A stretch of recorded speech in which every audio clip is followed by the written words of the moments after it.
The bridge between spirits and humanity comes to quell Sendai colony. Can he best old man Dhruv and the Shikigami, the veritable canon Ryu, the sky assassin Uro, and curse spirit Kurorushi to claim all points? Does he just become another piece in the stalemate?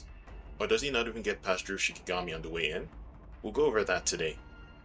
Sup folks, Robot here, and with the Avatar movie finally out, officially at least, I wanted to do one of these with an Atla character, and who better than the titular character Aang himself?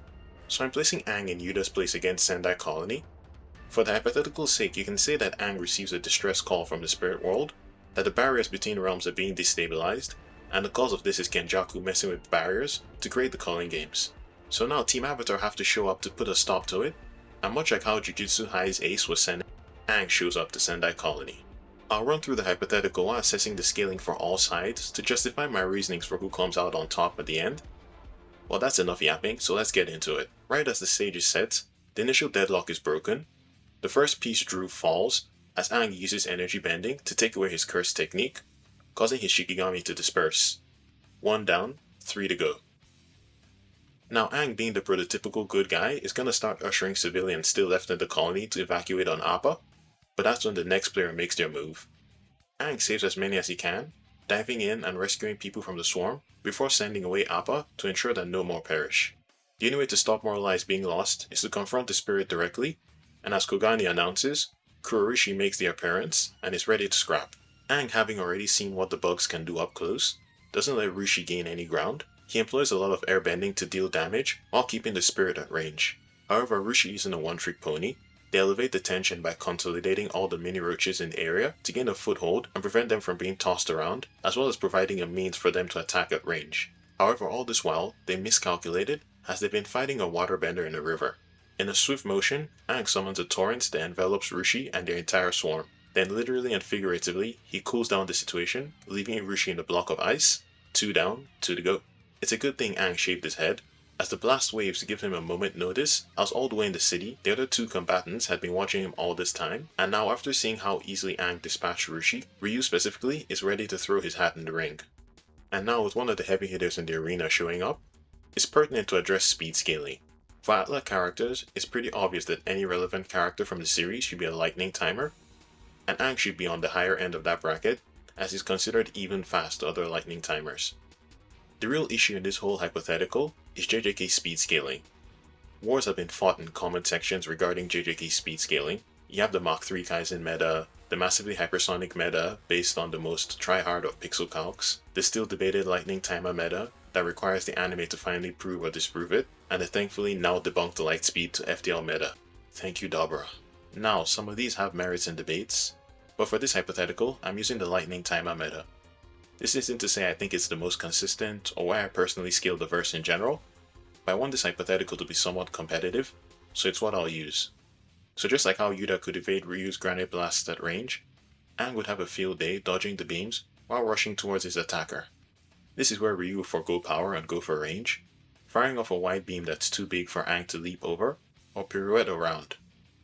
That's kinda disappointing. He went down to that, is what Ryu would think, as no figure emerges from the rubble. But Aang wouldn't disappoint, as he burst from the roof of the building Ryu's camped on. The granite blast was too wide for him to dodge around or vaunt over, but he could still tunnel below. Ryu's thankful that Aang still has some fight in him, and while Aang tries to de-escalate, as Ryu so far seems more reasonable than the last two, but it's all for naught, as the hunger for satisfaction is stronger than his talk no jutsu. But thankfully, Aang is more than nimble enough to evade all his blows. If they're gonna do this, Aang will have to put his back into it, so as he forms around himself a rock armor, a la Toph style, Ryu thanks him for finally engaging, as they clash fists in a mutual black flash. The resulting explosion knocks both off the roof, but Ryu isn't gonna let Aang disengage. He keeps up pursuit of the air nomad, and right when he gets him in his crosshairs, he fires off another granite blast. And finally, the last piece on the board shows up.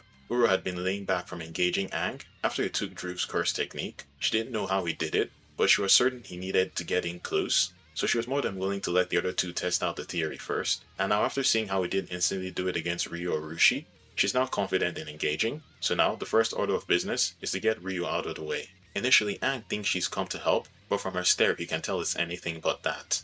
So this time, he takes the initiative by unleashing a fire blast to test her reflexes, as well as her technique. And just like how she redirected Ryu's granite blast, she makes Aang's offense hers, and sends him tumbling as he rolls to avoid his own attack. That's a new riddle to solve. So Aang switches to his best solution, waterbending. He pulls some water from the sewer and fire hydrants around and sends them at Uro. Rushi returns in kind, but just as Katara taught him, he redirects it back again at Uro, who's caught off guard, and the tendril makes contact, capturing an arm. Things are looking up for Aang until a beam splits the tendril apart. Ryu hops back in the ring. It'll take more than one hit to put him down. Well, since everyone's in range, Uro figures 2 birds, 1 stone, and unleashes a thin icebreaker on the two, leveling the entire area.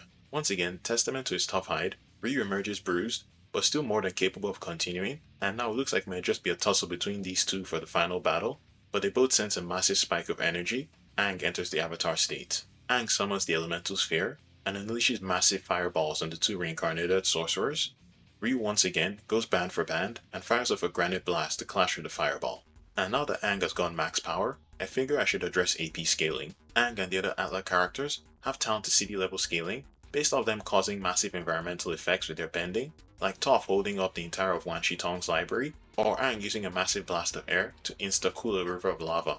And those are feats from them earlier in the show, considering they keep training throughout and make continuous improvements. And then once Aang enters the Avatar state, he shoots up multiple levels to like those mountain to country levels. This is because he basically has all the knowledge and memories of all the past avatars, so he can basically replicate all their feats. And you have things like Zeto causing massive volcanic eruptions, Yang Chen moving massive volumes of clouds, or Kyoshi creating an island. And in a nice twist of things, the non-Calamity JJK characters actually do stack up similar to the non-Avatar state Atla cast in terms of AP, as they should mostly be in those town to city level ranges as well.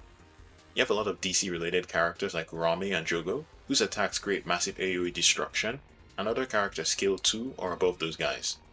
And no, I don't subscribe to some of the higher interpretations like domain scaling, because creation does not equal destruction, and even disregarding that would just lead to obviously false assertions, like Dagon being stronger than Jogo, because an ocean is a lot bigger than a mountain.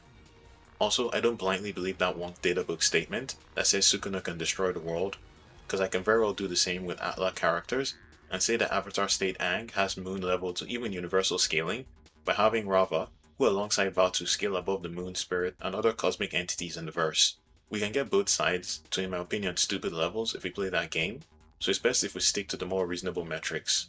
So as I showed in the earlier portions of the fight, Aang should be able to hold his own against the sorcerers and cursed spirits, but once he enters the Avatar state, he becomes far too powerful for them to directly combat, and as such, Ryu's blast gets overpowered and he gets sent flying by the fireball. But Uro, relying on hacks, is still able to divert the attack. But Aang has another way around the defenses, by using a series of air slashes, attacking her from all angles, being too much for her to redirect. Seeing as direct combat is out of the way, the 2 sorcerers pull out their trump cards, Domain Expansion. By now you should have caught on that I used versicalization in this matchup. I expand more on my reasons for when I do or do not in other videos, but the brief version is that I only employ it when both sides benefit from the exchange. In this case, it allows Aang a victory condition that ensures he doesn't break his no-kill rule by just confiscating a sorcerer's curse technique, whereas for the JJK cast, it allows them to be able to sense Aang's chi as if it was cursed energy, and also allows him to be targetable by domain expansions. But now that Uro and Ryu have expanded their domains at the same time, their sure hits cancel out, and now it's almost a stalemate where both are trying to outlast Aang's onslaught in the domain, so that once the other falls, their sure hit will become active and hopefully put Aang down. Whereas for Aang, his pressure is being blunted by his own hesitation, as he sees that the other 2 are trying to play defense, and in general he's just surprised by the whole domain expansion phenomena and is playing with caution. The stalemate, however, is going to come to an end when someone who we thought was down and out returns. Turns out they still had some roaches struggling around when they were frozen. Once they enter the domain, as it's more stable than the 3-way in the original series, they unleash their assaults on all 3 inside. The additional damage combined with Aang's assault results in both Ryu and Uro's domains breaking at the same time, releasing all 4 combatants for a final free-for-all.